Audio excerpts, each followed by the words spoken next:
আসসালামু আলাইকুম ওয়া রাহমাতুল্লাহি ওয়া বারাকাতুহু। প্রিয় দর্শক, আজকে আমি আপনাদেরকে পবিত্র কুরআনুল কারীমের সূরাতুল বাকারা এর একটি বিশেষ আমলিয়াতি অংশ আয়াতুল কুরসি তেলাওয়াত করে শোনাবো এবং তার ফজিলত সম্পর্কে বলার চেষ্টা করব।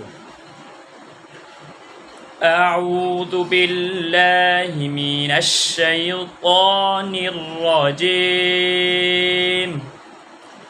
بسم الله الرحمن الرحيم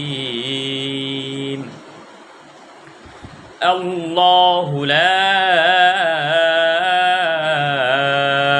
إله إلا هو الحي القيوم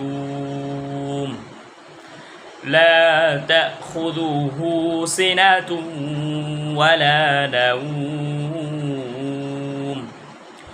له ما في السماوات وما في الأرض من ذا الذي يشفع عنده إلا بإذنه يعلم ما بين أيديهم وما خلفهم ولا يحيطون بشيء من علمه إلا بما شاء وسع كرسيه السماوات والأرض ولا يؤوده حفظهما وهو العلي العظيم صدق الله العظيم।